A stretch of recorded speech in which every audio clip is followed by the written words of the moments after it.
Last days जो अंतिम दिन होंगे उसके बारे में बहुत सारी बातें हमें समझाई थी, लेकिन जिस बात के ऊपर यीशु मसीह ने अपना फोकस किया है, जो यीशु मसीह का मेन फोकस है, जिसके बारे में मत्ती के 24वें अध्याय में 3 बार जिसका जिक्र आया है, वो एक शब्द है डिसेप्शन।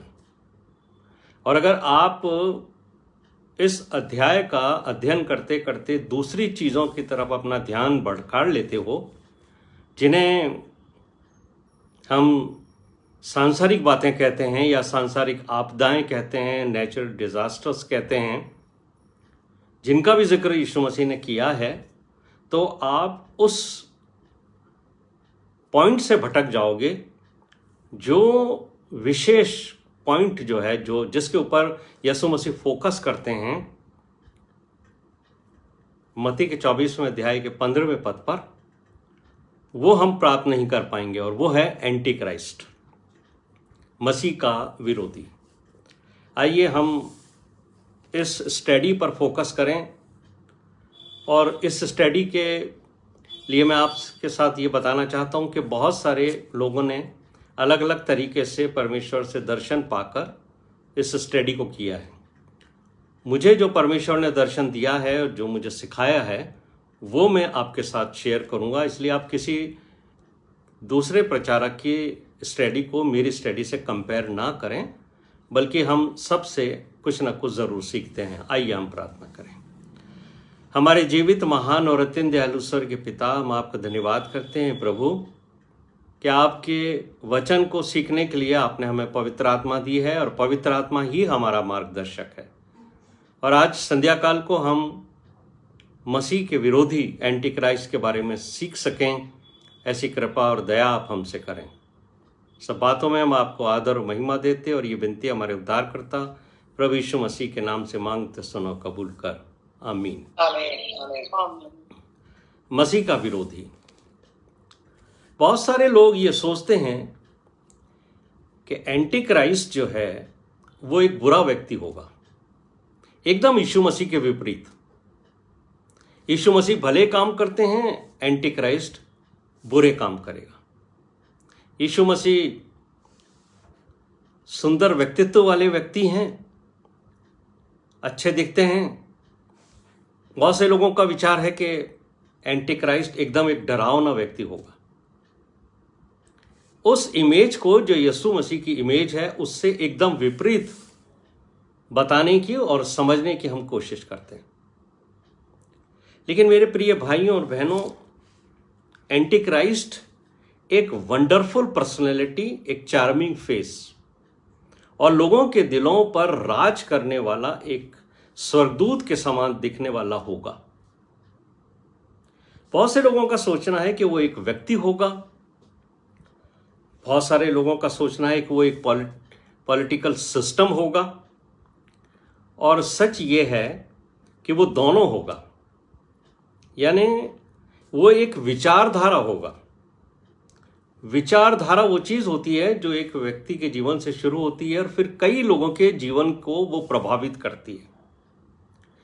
और ये जो विचारधारा है, जो परमेश्वर के, जो ओरिजिनल प्लान है परमेश्वर का, जिसके द्वारा परमेश्वर लोगों को, विशेषकर उन पापी मनुष्य को जो परमेश्वर से बिछुड़ गया था, उसको वापस लाने के लिए जो योजना परमेश्वर ने बनाई है, उस योजना को, जिसके को यीशु मसीह के द्वारा उसने पूरी करी है, उस योजना के विपरीत बिल्कुल वो काम करेगा।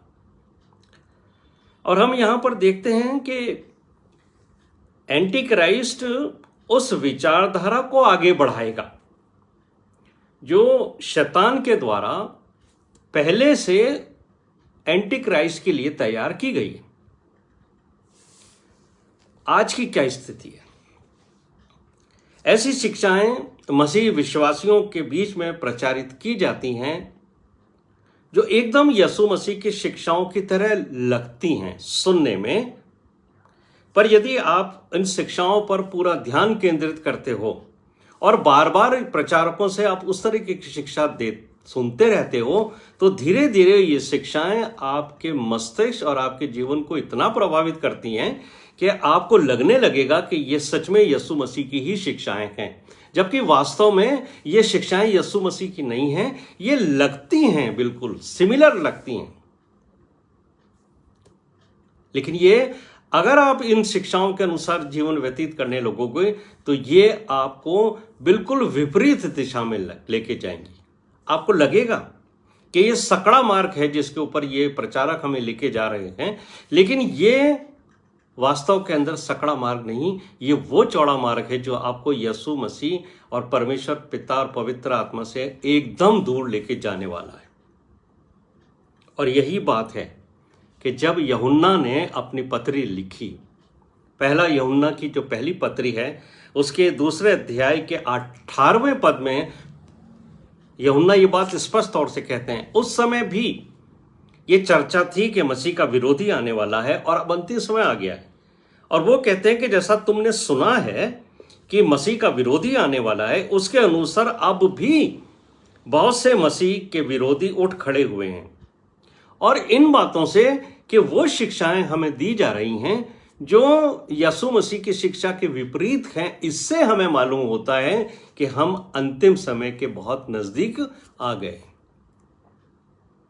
मसीह के विरोधी का मतलब क्या हुआ? This is a spirit which works in humans. ये वो एक आत्मा है जो इंसानों के जीवन में काम करती है, उनको प्रभावित करके। और ऐसी शिक्षाएं आपको दी जाती हैं जो यीशु मसीह की शिक्षा के समान लगती तो हैं, पर सच में वो नहीं होती हैं, बल्कि वो एकदम विपरीत होती हैं। यही फॉल्स टीचर्स हैं जो बाइबल की टीचिंग्स को लेकर आते हैं और जिनके बारे में यीशु मसीह ने कहा है कि इस डिसेप्शन से तुम सावधान रहना। यही हैं वो लोग जो एंटी क्राइस्ट के लिए रास्ता तैयार कर रहे हैं। जैसे यूहन्ना बपतिस्मा देने वाले ने यीशु मसीह के आने से पहले उसके लिए मार्ग तैयार किया, ये वो झूठे शिक्षक हैं जो एंटी क्राइस्ट के आने से पहले उसके लिए मार्ग तैयार कर रहे हैं। उनकी शिक्षाएं उस बात पर आधारित हैं जो यीशु मसीह की शिक्षा के विपरीत हैं। जैसे परमेश्वर की ट्रिनिटी थी, पिता, पुत्र और पवित्र आत्मा की, शैतान की भी ट्रिनिटी है। और वो क्या है? सैटन, बीस्ट और फॉल्स प्रॉफिट। ये जो बीस्ट है यही एंटी क्राइस्ट की स्पिरिट है। जैसे पवित्र आत्मा हमें यीशु के प्रति समर्पण और उसकी आराधना करने के लिए उत्साहित करती है, वैसे ही ये झूठे प्रचारक और झूठे भविष्यवक्ताएं हैं, वो लोगों को एंटी क्राइस्ट की ओर इस तरीके से खींचेंगे कि वो आने वाले समय में उनकी वर्शिप करने लगे और उस दिशा में वो आपको आगे बढ़ाएंगे। और ये उन लोगों के जीवन में होगा जो बाहर से तो यीशु मसीह की शिक्षाओं के ऊपर मगन रहना दिखते हैं, लेकिन अंदर से उनके मन में बहुत सी छिपी हुई ऐसी डिजायर्स हैं जो वो एंटी क्राइस्ट के स्पिरिट के पीछे चलने को उनको उत्साहित करती है। और यही है एंटी क्राइस्ट के आने वाले समय में आकर्षण। मत्ती के 24वें अध्याय के 5वें पद में यीशु मसीह ने कहा था कि मेरे नाम से आकर वो कहेंगे कि मैं मसीह हूं और बहुतों को भरमाएंगे। इसका मतलब भी हमने पिछले दिनों में समझ लिया था कि ये फॉल्स प्रॉफिट हैं, फॉल्स प्रीचर्स हैं।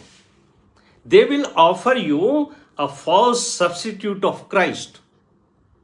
ये प्रचारक आपको बताएंगे कि यीशु मसीह आपको क्या देना चाहता है, जबकि यीशु मसीह ने ऐसा कोई वादा किया ही नहीं है। लेकिन बार बार जब आपको ये बात कही जाती है यीशु मसीह आपको ये देना चाहता है, यीशु मसीह आपको ये देना चाहता है, तो आप भी धीरे धीरे से उन बातों को स्वीकार कर लेते हो कि हाँ, यीशु मसीह मुझे ये देगा। और वो जो छिपी हुई डिजायर्स हैं आपकी, वो आप अपनी प्रार्थनाओं में परमेश्वर के सामने रखने लगते हो। और मैं आपको यहां बताना चाहता हूं कि ओल्ड टेस्टामेंट में और न्यू टेस्टामेंट में, यानी पुरानी वाचा में और नई वाचा में एक बड़ा भेद है और बड़ा फर्क है। पुरानी वाचा में परमेश्वर इस्राएल को वर्ल्डली ब्लेसिंग्स के साथ व्यवस्था दी थी। परमेश्वर ने पुराने नियम में पुरानी वाचा में इस्राएलियों से कहा था कि मैं तुम्हें बहुत आशीषें दूंगा। और अगर आप डिट्रोनॉमी चैप्टर 28 पढ़ते हो तो शुरू में इतनी अच्छी अच्छी उसके अंदर ब्लेसिंग्स लिखी हुई हैं जिन्हें देखकर आज भी लोगों का मन आनंदित और खुशी होता है। लेकिन जब 15 पद से लेकर के 65 वर्सेस तक आप पढ़ते हो तो व्यवस्था के साथ कर्स भी जुड़ा हुआ है। लेकिन जब आप नई वाचा में आते हो जो यीशु मसीह ने दी है, वो विश्वासियों को सांसारिक चीजें नहीं दिख देती, बल्कि वो अनंत जीवन के साथ अनुग्रह का भी वादा करती है। यानी ग्रेस आपको मिलेगी। सांसारिक चीजों का एश्योरेंस यीशु मसीह ने कहीं नहीं किया है। अनंत जीवन और उसके साथ अनुग्रह। लेकिन कई बार जो है वो हम हिंदी के बाइबल में अनुग्रह शब्द जो है पुराने नियम में भी पढ़ते हैं। यहां मैं आपको स्पष्ट कह देना चाहता हूं कि पुराने नियम में जो वर्ड हिंदी की बाइबल में अनुग्रह आया है ये एकदम रॉन्ग ट्रांसलेशन है। और इसकी वजह यह है कि वो शब्द है मर्सी, और मर्सी का मतलब होता है दया। और पुराने नियम का परमेश्वर इंसान पे दया करता था, न कि उसको अनुग्रह देता था। अनुग्रह आया ही यीशु मसीह से है। यह है फॉल्स टीचिंग्स। और मैं आपको यहाँ इस बात को बताना चाहता हूँ कि दुनिया में जहाँ भी कम्युनिज्म रहा है वहाँ सबसे बड़ी बात ये रही है कि कम्युनिज्म में ह्यूमन प्रेस को, ह्यूमन वर्शिप को सबसे ज़्यादा महत्व दिया गया। और ये शैतान की वो चाल है कि वो व्यक्ति पूजा की तरफ आपको लेके बढ़ता है। और अगर आप कम्युनिज्म में देखेंगे तो वहाँ पर्सनैलिटी कल्ट बढ़ चुका, और कई ऐसे लोग हैं वहाँ पर जिनको लोगों ने पूजा, जिसमें लेनिन है, लेनिन के अलावा स्टेलिन है, माओ है, ऐसे कई ऐसे लोग हैं जिनको लोगों ने पूजा परमेश्वर मानकर। और ये पर्सनैलिटी कल्ट है। ये वो विद्या है, ये वो तरीका है जिसके द्वारा एंटी क्राइस्ट और सैटन जो हैं मनुष्य को व्यक्ति की पूजा के लिए उत्साहित करते हैं, परमेश्वर के बराबर खड़ा करने की कोशिश करते हैं। और लोग इन लोगों की तस्वीरें अपने घरों में लाते थे। और आज हम इस बात को देखते हैं कि यही जो पर्सनैलिटी कल्ट की शिक्षाएं हैं ये मसीही समाज में भी आ गई हैं कि बहुत सारे लोग जो हैं वो प्रचारकों के प्रति इतना मोह उनका बढ़ गया है कि वो अपने पसंद के प्रचारकों के फोटो कैलेंडर घर में लगाते हैं। और यही पर्सनैलिटी कल्ट है। ये खूबी है उन प्रचारकों की जो आपका ध्यान अपनी ओर आकर्षित करते हैं। और आप प्रचार सभाओं में जाएंगे, वहां पर आकर्षण का एक बड़ा कारण है। सबसे बड़ी बात तो यह है कि आपको जो बाहर बैनर दिखाई देगा वो दिखाई देगा यहां पर चंगाई सभा होगी। वहां पर आत्मिक सभा को रिप्लेस कर दिया गया है चंगाई सभा ने। आत्मिक सभा के लिए आप लोगों को बुलाएंगे, मुश्किल से 50 लोग इकट्ठे होंगे। चंगाई सभा के लिए आप आमंत्रित कीजिए, इनविटेशन दीजिए, 500 लोग इकट्ठे हो जाएंगे। और वहां होगा क्या कि एक व्यक्ति जो लोगों को प्रभावित करना चाहता है, अपनी पुलपिट के पीछे जो एक बड़ा बैनर लगा होता है उसके ऊपर आप उसकी बड़ी तस्वीर को भी देख लोगे। यहीं से पर्सनैलिटी कल्ट की इमेज शुरू होती है। बड़े बड़े लोग हैं जो आत्मिक सभाओं के अंदर, या ये जो सो कॉल्ड चंगाई सभाएं हैं जिनके अंदर काम होते हुए आपको दिखाई देते हैं, उसमें एक जो डिसेप्शन है वो प्रचारक की उस बड़ी फोटो के द्वारा आपको अपनी ओर खींचता है। और ये जो स्पिरिट है वो नबूकदनेस्सर की स्पिरिट है। मेरे प्रिय भाइयों और बहनों, परमेश्वर का वचन पढ़िए तो परमेश्वर इज़ाया 42 वर्स 8 में क्या कहता है? मैं यहोवा हूं और अपनी महिमा मैं किसी दूसरे को ना दूंगा। याद रखिए कि जहां मनुष्य को महिमा मिलती है वहां परमेश्वर की उपस्थिति कभी नहीं होती है। जिन बैनर्स के ऊपर एक तरफ परमेश्वर का बाइबल का पद लिखा होता है और दूसरी तरफ एक प्रचारक की बड़ी फोटो लगी हुई होती है, वहां परमेश्वर की उपस्थिति कभी नहीं होती। हो सकता है आपको मेरी बात अच्छी नहीं लगे, हो सकता है आपको मेरी बात समझ में नहीं आए, लेकिन मैं आपको स्पष्ट कह सकता हूं कि दोनों पलड़ों में जब तक कि परमेश्वर उपस्थित नहीं होंगे, वहां परमेश्वर की उपस्थित नहीं होगी। ये जो पर्सनैलिटी कल्ट है, ये आइडियल वर्शिप का एक एग्जाम्पल है। और जब हम व्यक्ति की पूजा करने लगते हैं, व्यक्ति की बातों को ही सत्य मानने लगते हैं, इसलिए यूहन्ना ने अपनी पत्री के अंदर क्या कहा था? 1 जॉन चैप्टर 2 वर्स 19, यूहन्ना की पहली पत्री 2 अध्याय उसके 19वें पद में, कि ये निकले तो हम ही में से हैं, पर हम में के वो थे नहीं। क्यों निकल गए ये लोग हमारे में से?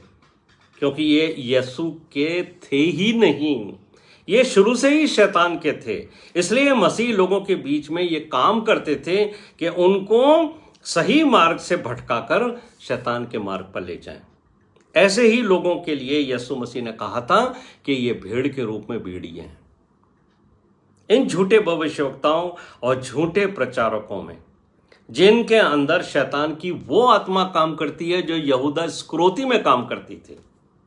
मेरे प्रिय भाइयों और बहनों, ये वो लोग हैं जिनके पास छिपी हुई डिजायर्स हैं, और वो डिजायर हैं धन को एकत्रित करने की, अपनी पर्सनैलिटी को लोगों के ऊपर प्रभावित करने की, और लोगों को अपनी पर्सनैलिटी के पीछे चलने और उनको कंट्रोल करने की।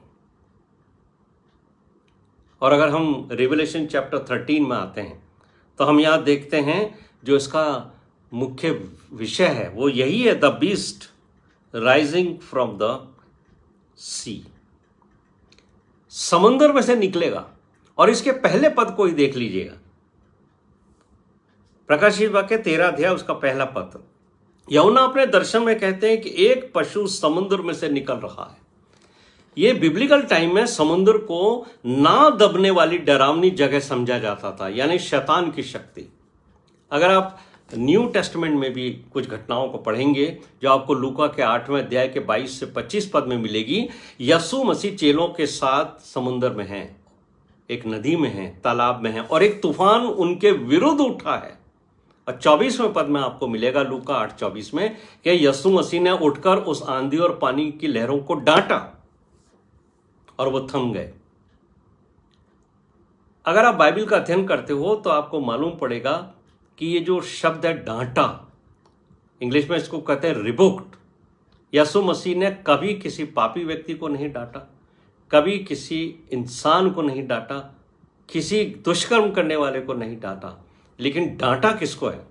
हमेशा यीशु मसीह ने अशुद्ध आत्माओं को डांटा, उन आत्माओं को जिन्होंने मनुष्यों को कंट्रोल कर रखा। ये जो शैतान की आत्माएं हैं जो मनुष्य को कंट्रोल कर लेती हैं, उनको यीशु मसीह डांटते हैं। और मैं एक उदाहरण देकर आपको समझा देता हूं। यीशु मसीह ने जब वो पतरस के घर में गए, उसकी सास बीमार थी। क्या बताया गया था यीशु मसीह को? कि वो बीमार है और उसको बहुत तेज बुखार था, लेकिन यीशु मसीह ने उस बुखार को डांटा। आप सोच सकते हैं कि बुखार को क्यों डांटा यीशु मसीह ने? क्योंकि वो बुखार ऑर्डिनरी फीवर नहीं था, वो इविल स्पिरिट थी जिसने पतरस की मदर इन लॉ को कंट्रोल कर रखा था। उसकी वजह से वो परेशान थी। और जैसे ही यीशु मसीह ने बुखार को डांटा, यानी उस इविल स्पिरिट को, वो लेडी खड़ी होकर यीशु मसीह की सेवा करने लगी। आप ये देखिए कि इस्राएली लोग जो थे वो समुद्र को बुराई और कोलाहल का प्रतीक मानते थे। और भजनकार जो भजन लिखते हैं उन्होंने इसकी बहुत अच्छी व्याख्या की है। साम 74 वर्स 13, वहां पर भजनकार परमेश्वर की प्रशंसा करते हुए कहते हैं, तूने तो अपनी शक्ति से समुद्र को दो भाग कर दिए। वो याद करते हैं किस समय को? जब इस्राएलियों को प्रभु लाल समुद्र से निकाल के लाए। तूने तो जल के मगरमच्छों के सिरों को फोड़ दिया था। ये वो मगरमच्छ हैं जो शैतान की शक्ति को रिप्रेजेंट करते हैं। और देखिए भजन संहिता 89 वर्स 9 के अंदर क्या लिखा है। भजनकार कहते हैं, समुद्र के गर्व को तू ही तोड़ता है। समुद्र का गर्व, प्राइड ऑफ सी, ये है सिंबल ऑफ सैटेनिक पावर।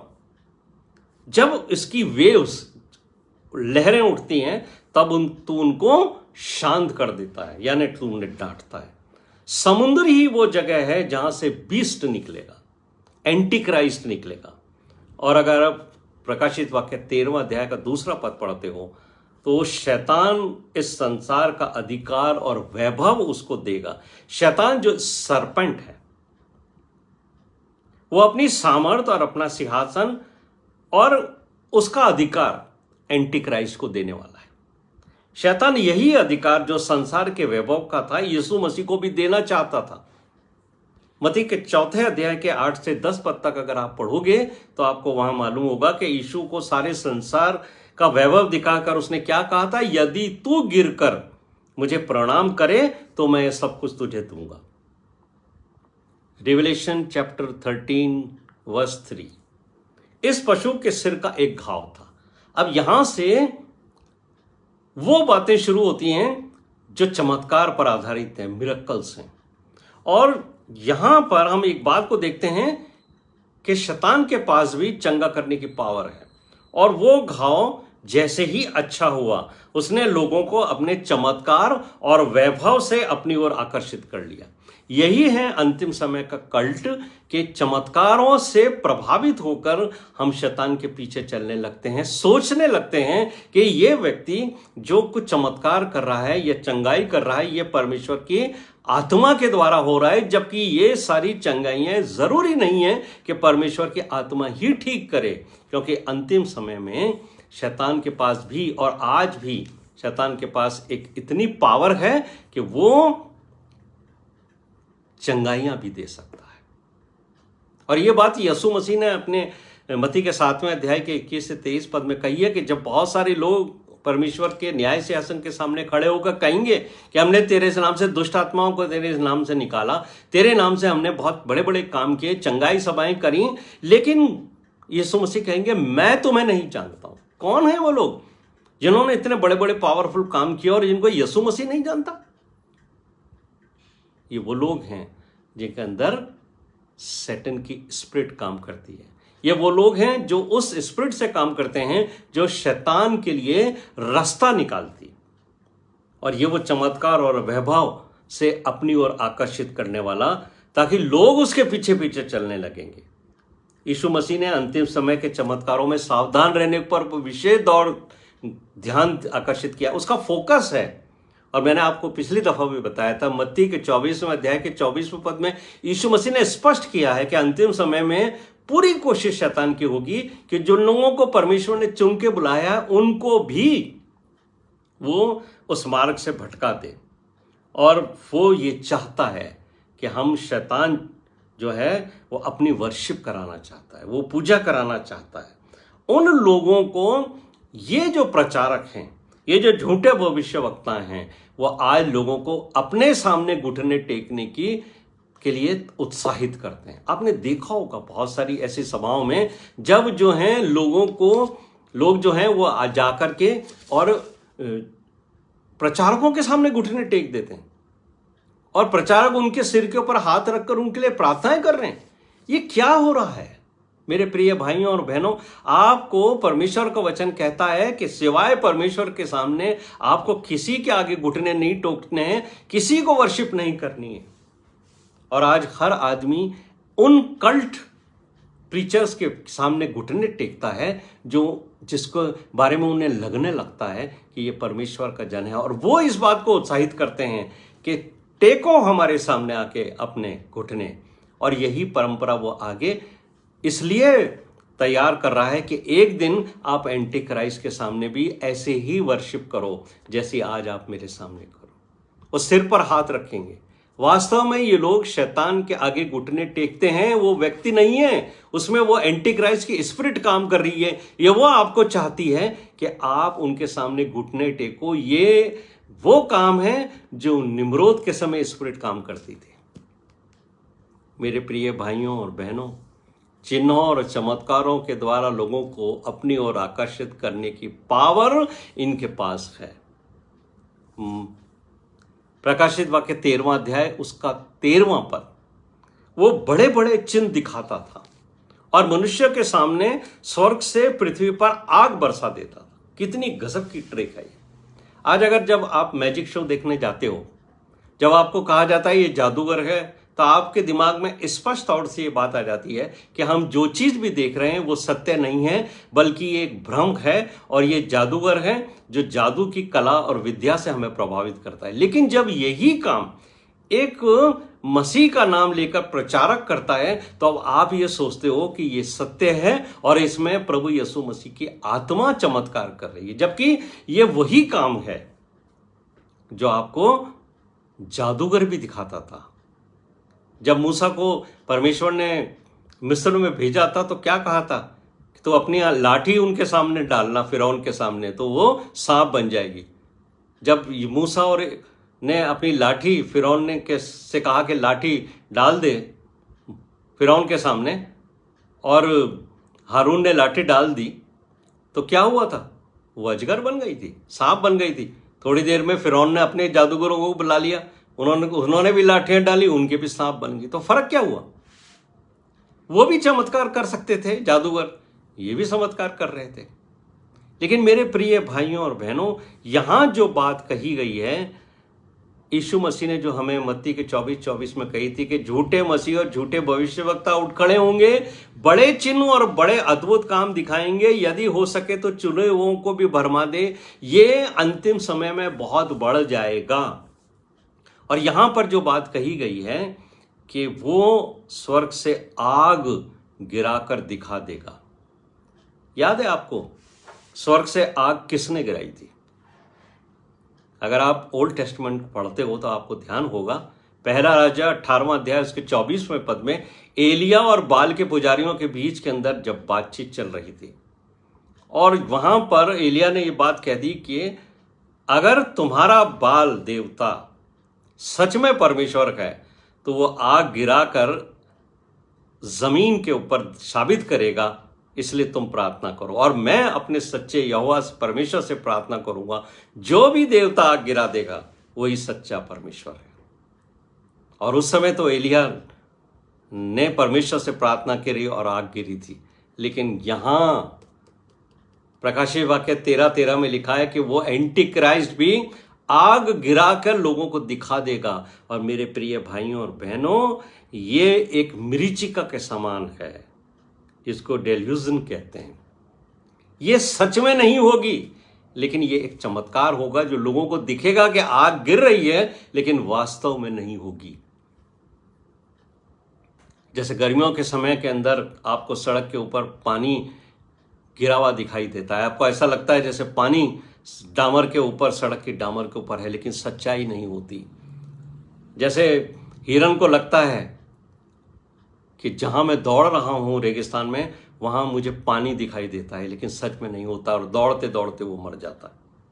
मेरे प्रिय भाइयों और बहनों, 16वें पद में जो रिवलेशन 13 चैप्टर का है, वहां पर लिखा है कि जो उसकी पूजा नहीं करेगा वो उसे मरवा देगा। इतना जब लोग आपको कंट्रोल कर लेते हैं, जब ये स्पिरिट आपको कंट्रोल कर लेगी कि आप उसकी पूजा करने लगो, तब ये जो एंटी क्राइस्ट की जो स्पिरिट है वो इंसान को इस हद तक कंट्रोल करेगी कि जो उसके अगेंस्ट खड़ा होगा उसको वो मरवा देंगे। और आज कम्युनिस्ट कंट्रीज के अंदर और बहुत सारे ऐसे देश हैं जहां पर इस तरीके की कल्ट, पर्सनैलिटी कल्ट खड़े हुए हैं, जिन्होंने लोगों को पहले अपने पीछे आकर्षित किया, जब वो उनके पीछे चलने लगे और अगर उन्होंने उनकी बात नहीं मानी तो फिर उनको वहां मरवा दिया जाता है। ये वो स्पिरिट है जो एंटी क्राइस्ट की है। और इसी चीज का फायदा उठाकर उसने जो बात यहां लिखी है कि वो आपके माथे के ऊपर और आपके हाथ के अंदर एक चिन्ह दे देगा, और वो चिन्ह है 666 का 666। और जिसके पास ये चिन्ह नहीं होगा उसको वो लेन देन नहीं करने देगा। यानी जो मनी पावर है वो इन लोगों के पास कंट्रोल में होगी। और ये बात आप समझ लीजिए कि कुछ लोग हैं जो स्पष्ट तौर से खड़े होकर आज भी ये कहते हैं कि हम सैटन को वर्शिप करते हैं, और आज सैटेनिक चर्चेस एस्टेब्लिश हो गए हैं। और ये वो लोग हैं जिन्होंने अपने फोरहेड के ऊपर 666 का सिंबल रखा है, एक छाप है उनके सिर के ऊपर। लेकिन कुछ लोग ऐसे हैं जो छिपे तौर पर शैतान की वर्शिप करते हैं, यानी शैतान को और एंटी क्राइस्ट को वो पूजते हैं, उनके भ्रम में हैं और उनकी शिक्षाओं के ऊपर आनंदित और मगन होकर चल रहे हैं। वो कौन लोग हैं? जो सामने तो नहीं आएंगे लेकिन छिप कर अपने हाथों में, ये जो बात लिखी हुई गई है ना, दरअसल ये क्या है, सिंबॉलिक लैंग्वेजेस हैं। ये आजकल आपके सामने बहुत सारी बातें के वीडियो आते हैं कि लोग जो हैं वो चिप आपके हाथ में डाल देंगे, इंसर्ट कर देंगे, आपके फोरहेड के ऊपर जो है वो चिप डाल दी जाएगी। ये सब सिंबॉलिक है। और ये बात स्पष्ट तौर से है जो बाइबल कहती है कि ये जो 666 है, जो मनुष्य के अंदर काम करेगा, जो कुछ लोग तो एकदम खड़े होकर जिनके माथे पे ये चिन्ह होगा, यानी खुले तौर से वो एक्सेप्ट करेंगे कि हम शैतान के फॉलोवर्स हैं। लेकिन कुछ लोग होंगे जो आधे मन से शैतान की तरफ होंगे, आधे मन से यीशु मसीह की तरफ होंगे, जो छिपकर शैतान की पूजा करेंगे। उनके लिए वो ये बात लिखी गई है कि वो अपने हाथ में छिपाकर उस चिप को इंसर्ट करेंगे। क्योंकि रिविलेशन 22वां अध्याय उसके 4 पद में ये बात भी लिखी गई है, परमेश्वर के मेमने के नाम उनके माथों पर लिखा होगा। तो जो यीशु मसीह का मेमना, यीशु मसीह जो मेमना है, उसका नाम लेकर भी उस समय कुछ लोग होंगे जो अपने फोरहेड पर यीशु मसीह के का नाम लिखे हुए रहेंगे। तो दोनों तरह के लोग होंगे। लेकिन वही वाली चीज है कि जो उनके पास पावर होगी, जिसको हम मनी पावर कहते हैं, कि आपको इतना कंट्रोल करेंगे कि आपके पास मनी की शॉर्टेज हो जाएगी। और उस समय जब आपके पास मनी की शॉर्टेज हो जाती है, तब आप ना तो कुछ खरीद सकते हैं ना आप बेच सकते हैं। और ये जो मनी की शॉर्टेज है वो रोटी की शॉर्टेज में कन्वर्ट होगी। और ये हाल होगा कि लोगों को भूखा मरने की नौबत आएगी। या तो अब यीशु मसीह के पीछे चलो, और नहीं तो आपको मनी की शॉर्टेज इतनी हो जाएगी कि आप भूखों मरने लगोगे। तब यीशु मसीह की वो बात प्रूव करने का समय आएगा कि यीशु मसीह ने कहा था कि मनुष्य रोटी ही से जीवित नहीं रहता, पर परमेश्वर के वचन के द्वारा जीवित रहता है। तब वो समय आपके जीवन में आएगा जब आप इब्रानियों के पत्री के उस पद को क्लेम करोगे जहां लिखा है कि धर्मी जन विश्वास से जिएगा। मेरा धर्मी जन विश्वास से जिएगा। जितने लोगों को इस बात का विश्वास है कि यीशु मसीह हमें कभी भूखों नहीं मरने देगा, वो कभी एंटी क्राइस्ट के सामने अपने घुटने नहीं टेकेंगे। क्योंकि यीशु मसीह ने कहा था कि तुम इन पक्षियों को देखते हो जो न बोते हैं और न काटते हैं, जब मैं इनकी सुधि लेता हूं और इनको खिला सकता हूं तो मैं तुम्हें भी खाना खिलाऊंगा। तो मेरे प्रिय भाइयों और बहनों, ये जो 666 का अंक है, ये किसी मनुष्य का या ये एक सिस्टम है। ये मनुष्य का अंक लिखा गया है, बट बेसिकली ये एक स्पिरिट है जो लोगों को धन की ओर आकर्षित करती है कि जिसके पास ये स्पिरिट नहीं होगी उसके पास धन भी नहीं होगा। इसी स्पिरिट ने बेबीलोन को जन्म दिया था। और बाइबल के अनुसार बेबीलोन वो स्थान है जहां मनी का आकर्षण का केंद्र है। ऐसा धन जो गलत तरीके से कमाया जाता है वो बेबीलोन को जन्म देता है। और इस तरीके का धन जो परमेश्वर की ओर से आपको दिया जाता है ताकि आप अपने जीवन का निर्वाह करो। और परमेश्वर की ओर से जब ज्यादा धन भी दिया जाता है तो बाइबल कहती है, प्रोवर्ब्स में लिखा है कि परमेश्वर जब धन देता है तो उसके साथ दुख नहीं मिलाता, लेकिन जब ज्यादा धन आता है और गलत तरीके से आता है तो उसके साथ आपके जीवन में दुख ही दुख आने लगता है। और ये जो बेबीलोन है, जो मनी की पावर है, इसका जो अंत है वो रिवलेशन 18 के अंदर होगा। और देखिए प्रकाशित वाक्य 18:2 के अंदर क्या लिखा हुआ है। बेबीलोन के बारे में लिखा है, ये दुष्ट आत्माओं का निवास और हर एक अशुद्ध आत्मा का अड्डा है। बेबीलोन वो जगह है जहां उस तरीके के लोग इकट्ठे होंगे जिनके मन के अंदर प्रॉपर्टी की डिजायर होगी, जिनके अंदर गोल्ड की डिजायर होगी, जिनके अंदर मनी की डिजायर होगी। किसी भी तरीके से आ जाए लेकिन वो आ जाए, मैं उसी देवता को मानूंगा जो मुझे मनी देगा, जो मुझे पैसा देगा, जो मुझे प्रॉपर्टी देगा, जो मुझे गोल्ड देगा।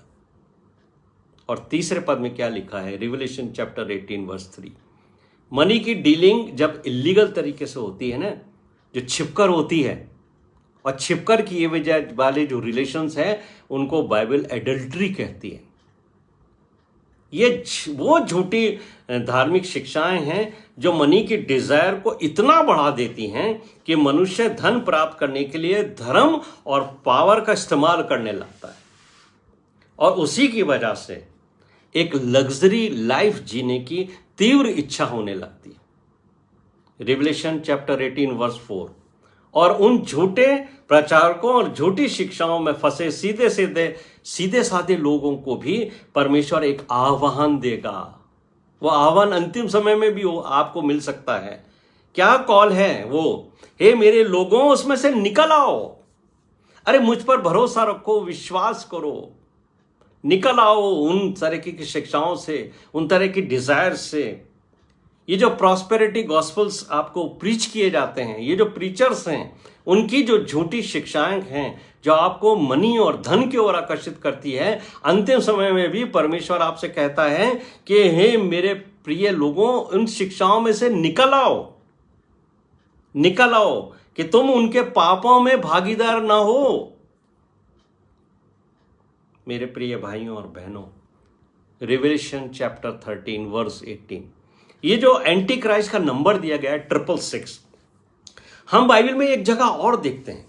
ये 666 अंक एक जगह और आया है, और ये रेफरेंस आपको एंटी क्राइस्ट की स्पिरिट के बारे में समझाएगा, समझने में हमारी सहायता करेगा। अगर आप मेरे साथ निकाल लेते हो डिट्रोनॉमी चैप्टर 17 16 और 17 और 1 किंग चैप्टर 10 वर्स 14, इसमें 666 का जिक्र है। पहला राजा 10वां अध्याय उसका 14वां पद, जो सोना सुलेमान के पास पहुंचता था उसका तौल 666 किकार था। राजा सुलेमान के जीवन के बारे में तो आप जानते ही हो ना, कैसे वो परमेश्वर से दूर होकर शैतान की उस आत्मा के कब्जे में चला गया जो स्पिरिट बेबीलोन की स्पिरिट कहलाती है। और इसकी शुरुआत कहां से हुई, चैप्टर आपको 17 में मिलेगा, डिट्रोनॉमी में 17 चैप्टर वर्स 17 और 18 के अंदर परमेश्वर ने राजाओं के लिए कुछ इंस्ट्रक्शंस दिए थे। ये इंस्ट्रक्शन किंग सुलेमान के ऊपर भी लागू होते हैं, क्योंकि सोलोमन ने जो गलती करी वो यहां से शुरू होती है। यहां पर क्या लिखा है, राजाओं को ज्यादा घोड़े रखना, ज्यादा स्त्रियां रखना, वाइफ्स रखना, और ज्यादा सोना रखना परमेश्वर ने मना किया था। ना तो तुम ज्यादा स्त्रियां रखोगे, ना ज्यादा सोना रखोगे, और ना ही ज्यादा घोड़े रखोगे। लेकिन अगर आप राजा सुलेमान के जीवन को ध्यान से समझते हो, दूसरा इतिहास पहला अध्याय उसके 12वें पद में जब हम पढ़ते हैं तो यहां सुलेमान ने परमेश्वर से बुद्धि मांगी थी। तो परमेश्वर ने क्या कहा था उसे कि तुझे मैं बुद्धि और ज्ञान तो तुझे दूंगा ही, पर मैं तुझे धन संपत्ति और ऐश्वर्य भी इतना दूंगा कि ना तो इसके पहले किसी राजा को मैंने दिया है और ना ही इसके बाद तेरे बाद किसी राजा को मैं दूंगा। लेकिन हुआ क्या, जब धन आने लगा चारों तरफ से और लोगों को दिखाने के लिए सुलेमान ने भी वो काम करना शुरू किया जिससे लोग प्रभावित हो जाएं, तो उसने क्या किया, उसने परमेश्वर के भवन को बनाना शुरू किया। और पहला राजा 6 अध्याय उसका 38वां पद, पहला राजा 7वां अध्याय उसका पहला पद, इन दोनों को मिलाकर जब आप पढ़ोगे तब आपको समझ में आएगा कि मैं क्या कहना चाहता हूं। ये स्टडी है मेरी जो मुझे बताती है कि एक तरफ तो सुलेमान राजा ने परमेश्वर का भवन बनाना शुरू किया और दूसरी ओर उसने अपना स्वयं का महल बनाना शुरू किया। यहोवा के भवन को बनाने में 7 वर्ष लगे और उसको अपना भवन बनाने में 13 वर्ष लगे, 13 साल लगे उसको। तो फोकस किस चीज के ऊपर था, परमेश्वर के भवन पर या अपने महल के ऊपर? उसका पूरा फोकस अपने महल पर था। 13 साल लग गए उसको अपना महल बनाने में और 7 साल के अंदर उसने अपना परमेश्वर का भवन कंप्लीट कर दिया। यही आज हो रहा है। मेरे प्रिय भाइयों और बहनों, मैं बहुत क्षमा के साथ ये बोलना चाहता हूँ, बहुत सारे ऐसे प्रचारक हैं जो परमेश्वर के भवन के नाम से पैसे को एकत्रित करते हैं। इधर परमेश्वर का भवन भी बनता जाता है, उधर वो अपना स्वयं का निवास भी बनाते जाते हैं, और ज्यादा धन उधर डाइवर्ट होता है अपने भवन की तरफ। बाहर से बहुत सारी एड्स मंगा ली जाती हैं, बहुत सारे प्रोजेक्ट दिखाए जाते हैं कि परमेश्वर के भवन की आवश्यकता है, प्रभु के दास के लिए भी ये 2 कमरे बनाने हैं। लेकिन जब भवन तैयार होता है तो परमेश्वर का भवन छोटा और प्रभु के दास का भवन 4 गुना बड़ा होता है। ये स्पिरिट जो राजा सुलेमान को टच करती थी, वही स्पिरिट आज भी लोगों के अंदर काम कर रही है। और हम इस बात को देखते हैं पहला राजा उसके 10वें अध्याय के अंदर 14वें पद के अंदर। इन दोनों के निर्माण की जो सामग्री दूसरे प्रांत के राजा भिजवाए जाते थे, उनसे फिर धीरे धीरे सुलेमान ने सोना भी मंगवाना शुरू करा। और 14वां पद कहता है कि 666 के कार सोना वो वसूलने लगा उनसे। जो बुद्धि परमेश्वर ने दी थी, जिसका उपयोग उसने नहीं किया, लेकिन उसने सोने और धन के लालच में पड़कर वो काम शुरू किया जो परमेश्वर के नियमों के विपरीत था, और उसने बुढ़ापे में आइडियल वर्शिप भी शुरू कर दी। कहां गया वो विजडम जो परमेश्वर ने उसको दिया था? उसका कारण है कि उसने बहुत सारी स्त्रियां कर ली, जिनके लिए परमेश्वर ने स्पष्ट मना किया था कि ये तुझे अपने देवताओं की तरफ ले जाएंगी। और बहुत सोना रखने का भी मना था। और आप ये देखेंगे, जब आप सुलेमान के बारे में पढ़ेंगे तो आपको मालूम होगा कि उसने इतना सोना इकट्ठा कर लिया था जो परमेश्वर के नियमों के टोटल विपरीत था। तो जो ये नंबर है 666, ये नंबर एंटी क्राइस्ट का नंबर माना जाता है। ये सिंबॉलिक है मेरे प्रिय भाइयों और बहनों। लेकिन इसके पीछे जो स्पिरिट काम करती है वो स्पिरिट ऑफ बेबीलोन है। इसको समझिए आप। जब एक लीडर की, एक व्यक्ति की धन एकत्रित करने की इतनी तीव्र इच्छा होने लगती है कि वह लोगों को अपने लिए यूज करता है, और धन के बल के ऊपर वो अपने चारों तरफ ऐसे लोगों की भीड़ इकट्ठी कर लेता है जो परमेश्वर से ज्यादा धन को महत्व देते हैं, और जिनके मन में भी धन और प्रॉपर्टी को प्राप्त करने की इच्छा होती है। ऐसे लोगों की भीड़ उस व्यक्ति के चारों तरफ जमा होने लगती है, जिसमें एंटी क्राइस्ट की आत्मा काम करती है। और बाइबल में कहीं नहीं लिखा है कि शैतान संसार का स्वामी है। मेरे प्रिय भाइयों और बहनों, कभी भी आप गलती से मत समझना कि शैतान संसार का स्वामी है। यीशु मसीह ने मत्ती के 6 अध्याय के 24 और 25वें पद में स्पष्ट तौर से कहा है कि 2 स्वामी हैं संसार के, धन और परमेश्वर।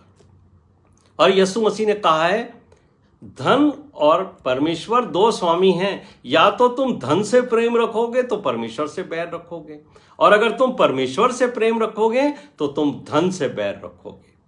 और धीरे धीरे संसार के जो लीडर्स हैं, जो सेक्युलर लीडर्स हैं, और हमारे जो चर्च के अगुवे हैं, जो पहले परमेश्वर के भय के अनुसार धन को तुच्छ समझा करते थे, शैतान द्वारा धन के उस आकर्षण में ऐसे फंसते जा रहे हैं कि जो उन्हें परमेश्वर के सत्य मार्ग से दूर ले जा रहा है। ये लोग प्रचार तो यही करते हैं कि धन के लालच से दूर रहना चाहिए, लेकिन स्वयं धीरे धीरे इन्होंने अपने चारों ओर ऐसे लोगों का जमावड़ा कर लिया है जो इन लीडर्स को पूजने लगे हैं और उनके हर कार्य को आंखें मूंद कर सहयोग करते हैं, क्योंकि उनको इन लीडर्स के द्वारा अब लाभ पहुंचता है। और वो लाभ प्रॉपर्टी में भी हो सकता है, मनी में भी होता है। आज जो ये स्पिरिट ऑफ बेबीलोन जिसका नंबर 666 है, इसने धीरे धीरे चर्च की उन शिक्षाओं को रिप्लेस कर दिया है। धन पे आधारित शिक्षाओं को इतना बढ़ावा देना शुरू कर दिया है कि आज हर तरफ सिर्फ धन और धन ही की चर्चा होती है। और प्रचारक ये बात कहते हैं कि परमेश्वर आपको धनी बनाना चाहता है, जबकि यीशु मसीह ने कभी नहीं कहा कि मेरे पीछे चलने वालों को मैं धनी बनाऊंगा, बल्कि ये जरूर कहा है कि तुम्हारी सब आवश्यकताओं को मैं पूरा करूंगा, तुम्हारे घर में किसी भली वस्तु की घटी नहीं होगी। इसलिए यीशु मसीह ने कहा था कि जब तुम ऐसे व्यक्ति को मंदिर में कंट्रोल करता हुआ देखो जो केवल और केवल धन की इच्छा रखता है, जो पूरे चर्च को अपने पीछे धन को प्राप्त करने के मार्ग पर आगे बढ़ाता हुआ दिखे, तो समझ लेना का अंतिम समय आ गया है। और ये जो 666 है, it is only a symbolic biblical number of anti Christ. लेकिन ये वो आत्मा है जो धीरे धीरे चर्च को कंट्रोल कर रही है, ताकि जब एंटी क्राइस्ट आए तो पहले से हर कोई उस धन के आगे अपने घुटने टेके हुए मिले। और ये जो प्रोफेसी है वो डैनियल की पुस्तक को रेफर करें। यीशु मसीह ने जिस प्रोफेसी को रेफर किया है, आइए हम उसको भी देख लेते हैं। डैनियल का 11वां अध्याय निकालिए, 31 और 32वें पद के अंदर क्या लिखा हुआ है। डैनियल का 11वां अध्याय 31 और 32वें पद के अंदर डैनियल ने एक बात कही है। तब उस सहायक खड़े हुए होकर दृढ़ पवित्र स्थान को अपवित्र करेंगे। जब आप यीशु मसीह की शिक्षाओं को रिप्लेस करते हो मॉनेटरी गेन्स से, उन शिक्षाओं से जो आपको प्रॉस्पेरिटी की ओर लेके जाता है, यहां पर वो स्पष्ट तौर से कह रहे हैं इससे वो स्थान अपवित्र होगा और जो होम बलि को, नित्य होम बलि को बंद करा देंगे। उस समय जो प्रोफेसी उसने कही है, वो सुबह और शाम परमेश्वर के मंदिर के अंदर वो बलि चढ़ाया करते थे, यानी सेक्रीफाइस हुआ करता था। आज हम मंडली के लोग परमेश्वर के मंदिर में इकट्ठे होकर बहुत कभी अपने गुनाहों का अंगीकार करते हैं, अपने मुंह से नहीं करते हैं हम अपने गुनाहों का अंगीकार। और वो क्या कहता है, वो उस घृणित वस्तु को खड़ा करेंगे जो उजाड़ कर देती है। और वो घृणित वस्तु वो है, वो एंटी क्राइस्ट के लोग हैं। वो एंटी क्राइस्ट है जो आपसे कहता है कि आपके अंदर पाप नहीं है, आपसे मिस्टेक्स हुई हैं, आपसे गलतियां हुई हैं, गलती के लिए क्षमा की याचना की आवश्यकता नहीं है। लेकिन मेरे प्रिय भाइयों और बहनों, यीशु मसीह हमारी गलतियों के लिए सलीब पर नहीं चढ़ा है, वो हमारे पापों के लिए चढ़ा है। इसलिए जब आप अपने पाप को गलती समझ करके स्वीकार कर लेते हो, कभी आपके मन के अंदर बलिदान करने की, अपने पापों की क्षमा मांगने की इच्छा ही प्रकट नहीं होगी। और वो क्या कहता है, इन्हीं बातों से, इन्हीं शिक्षाओं से वो घृणित वस्तु को खड़ा करेंगे और वो जो है वो उस स्थान को उजाड़ कर देगी जहां कभी परमेश्वर की स्पिरिट काम करती थी। और 32वां पद आप जरूर से पढ़िए, जो बहुत ही इंपॉर्टेंट है, जो और के साथ शुरू होता है, यानी 31 जो वर्स है उसको 32 वर्स लिंक करती है। जो लिखा है, जो लोग दुष्ट होकर उस वाचा को तोड़ेंगे। किस वाचा को? जो मंदिर में जहां सुसमाचार सुनाया जाता था, उसको जब फॉल्स टीचर्स जो रिप्लेस कर देंगे, उस स्पिरिट को खड़ा कर देंगे जो एंटी क्राइस्ट की है, यानी उस कवनेंट को तोड़ेंगे यीशु मसीह की, जो यीशु मसीह ने दी है, और जो एंटी क्राइस्ट की चिकनी चुपड़ी बातों में आकर भक्तिहीन हो जाएंगे। ये जो लोग हैं, ये हैं वो लोग जो दुष्ट हो जाएंगे अंतिम समय में। आपने इस बात को महसूस कर लीजिएगा कि जो लोग प्रॉस्पेरिटी गॉस्पेल की ओर इतने डाइवर्ट हो जाते हैं, वो यीशु मसीह की बातों को नजरअंदाज करते हैं और उन प्रचारकों की चिकनी चुपड़ी बातों को जो स्वीकार करते हैं, वो भक्तिहीन हो गए हैं। और आगे लिखा है, जो लोग अपने परमेश्वर का ज्ञान रखेंगे, ऐसे लोग भी होंगे जो परमेश्वर के वचन को, यीशु मसीह की नई वाचा के ऊपर अपना ध्यान केंद्रित करेंगे, वे हिया बांधकर बड़े काम करेंगे। अंतिम समय भी परमेश्वर अपने लोगों के द्वारा भी काम करेगा और एंटी क्राइस्ट अपने लोगों के द्वारा भी काम करेगा। और जिनके फोरहेड के ऊपर मेमने का नाम लिखा होगा, ये वो लोग होंगे जिनके नाम जीवन की पुस्तक में लिखे होंगे। लेकिन जो लोग शैतान के तरफ होंगे, जिनके पास जो मनी पावर के ऊपर बिलीव करेंगे, जो प्रॉपर्टी की पावर के ऊपर बिलीव करेंगे, जो गोल्ड की पावर के ऊपर बिलीव करेंगे, उनके फोरहेड पर शैतान का नाम सिंबल होगा, वो है 666। मेरे प्रिय भाइयों और बहनों, जब इस तरह की लीडरशिप आकर मंदिर को कंट्रोल कर लेगी, तब अंतिम समय आ जाएगा। एक बार यीशु मसीह ने मंदिर की सफाई की थी और उन सब लोगों को जो वहां बिजनेस कर रहे थे उनको निकाल के बाहर किया था और क्या कहा था, तुमने इसे डाकुओं की खो बना दी है, मेरा प्रभु मेरे पिता का घर प्रार्थना का घर कहलाएगा, लेकिन तुमने इसका क्या हाल किया है। उस दिन तो यीशु मसीह ने ये काम कर दिया, लेकिन अब हमारे लोगों के बीच में जो सो कॉल्ड बिलीवर्स हैं उनके अंदर प्रॉस्पेरिटी गॉस्पल इस तरीके से बढ़ गया है कि वो लोग एक दिन आकर एंटी क्राइस्ट के लिए मंदिर को टोटल कंट्रोल करके उसके हाथ में सौंप देंगे। और यीशु मसीह ने ये बात स्पष्ट तौर से कही थी, जब ऐसा समय आए कि ये मंदिर उन लोगों के कंट्रोल में चला जाए जो एंटी क्राइस्ट की स्पिरिट से भरे हुए होंगे, जो बेबीलोन की आत्मा से भरे होंगे, जो मनी पावर के ऊपर ट्रस्ट करते होंगे, ऐसे स्थान को छोड़कर दूसरे स्थान के ऊपर चले जाना, क्योंकि वहां तुम्हारा जीवन सुरक्षित होगा, वहां तुम बच जाओगे।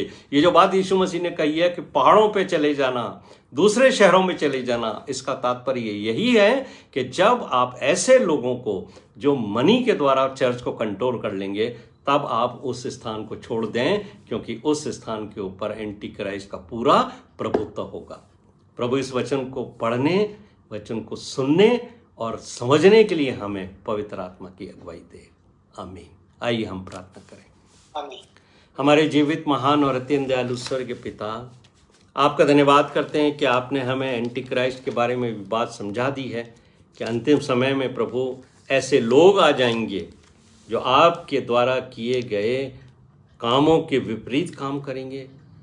आपने जो बात हमें समझा दी है प्रभु कि इस संसार में जो लोग धन को परमेश्वर का स्थान देंगे वो लोग एंटी क्राइस्ट के पीछे चलेंगे, और जो लोग परमेश्वर को अपना स्थान देंगे अपने जीवन में, वो प्रभु यीशु मसीह के पीछे चलेंगे। ये मेरे परमेश्वर, इस अध्ययन के द्वारा हम सब आशीष पाएं, ऐसी दया और कृपा हम सबको दें। यीशु मसीह के नाम से मांगते सुनो, कबूल कर। आमीन। ऐ हमारे बाप, आइए प्रभु की प्रार्थना बोलें। ऐ हमारे बाप, तू जो आसमान पर है, तेरा नाम पाक माना जाए, तेरी बादशाहत आए, तेरी मर्जी जैसा आसमान में पूरी हो, जमीन पर भी हो। हमारे रोज की रोटी आज हमें, और जिस तरह हम अपने पाप को माफ करते हैं, तू भी हमारे कसूर हमें माफ कर। हमें आजमाइश में न पड़ने दे, बल्कि बुराई से बचा।